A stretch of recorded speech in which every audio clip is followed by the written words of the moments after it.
study, and it was released. And at the end of it, it was concluded by them that cannabis is entwined in the Indian culture. It is a part of the Indian culture, and it does not have that many physical effects as anticipated by many people, which is basically the result of hearsay.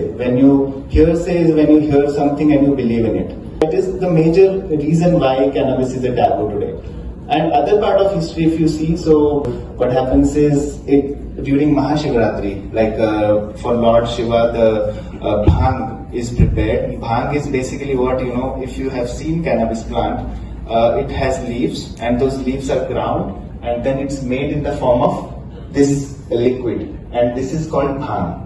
And why it is made in this liquid form? Because cannabis leaves are generally warm. So when you eat them, it creates heat inside your body. So you need to consume it with the liquid which is cold, so that it doesn't affect you that way. So that is why this is called bhang, and this is legally still sold in many parts of the country.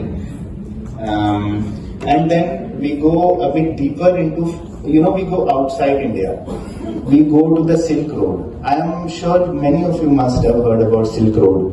When Tibetans used to come with their salt to the mountains in Himachal, and Himalayan people, they used to make cannabis, and they used to go to Afghanistan, and there used to be opium. Now, this session is not about opium, but when it comes to opium, it's used as a pain medication. Like in the hospitals, it's available in the form of morphine, many things.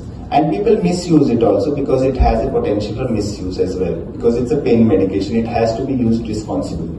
So that used to come from Afghanistan, and from Himalayas there used to be cannabis, and there used to be salt trade. So this is the very ancient Silk Road, which used to be a major point for the economic trade which is going on. And why I am explaining this? Because when it comes to Himalayas, the high altitude regions, cannabis is the only crop which is able to sustain. If you grow, any other crop like cauliflower, or you look at okra or any other, vegetable, it is not able to sustain over there. So cannabis sustains. So what happens? People looked at it as a resource and tried to use it as an economic mean. But when you make it illegal, then what happens is, you disrupt that local economy, and there is no other plant which is able to sustain. So that is the problem when governments at center make such rules which are not considering the overall states. Like, for example, there can be a central government, say in Malaysia, but say Sabah is a different place, and maybe there is a different island somewhere else, and those people are living differently. So center should not make a rule which affects those people negatively, and that is what happened with the people in Himalayas. And they only knew that, like how to make things out of cannabis, and since it was made illegal, they didn't have any other means to survive. They continued it. It still keeps going on. And what happens is, most of the heads of the families, they get arrested, and then their families have nothing to go forward for, because today if you don't have money, your kids can't go to school. It's as simple as that. So then what do you do if you don't go to school? You go for other means, and those other means will basically expose you to certain elements where you might get exposed to criminality. So basically, by arresting the heads of the families, we are just boosting criminality, and that should not happen. And that way, we should find a way which is an alternate way, and we have found it, and we are working on it also, and I will just come to that. So these are the Himalayan communities. These are some of the pictures that I have put in, like how the cannabis is tried, how the women come, and this is also one way to use cannabis, and this is how it is grown. This is what you say, more like a mainstream portrayal of cannabis as well. And local people also used to make rope for tying their animals, and also this kind of footwear. This you can still find it. People in Himalayas, they make it as well. So current situation is that in 2023, many of the countries like USA, Canada, Israel, Amsterdam, they have legalized it.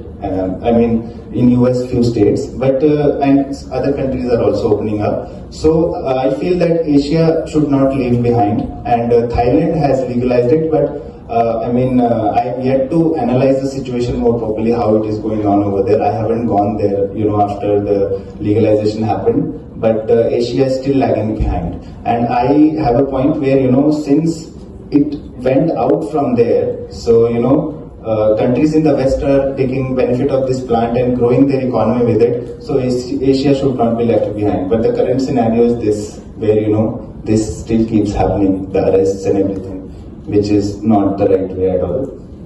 So all these thoughts, so I mentioned all this history so that you can reflect upon the vision with which we are coming from. So this led to the birth of Himalayan Hemp. This is me and my co-founder Sonam, who's sitting here.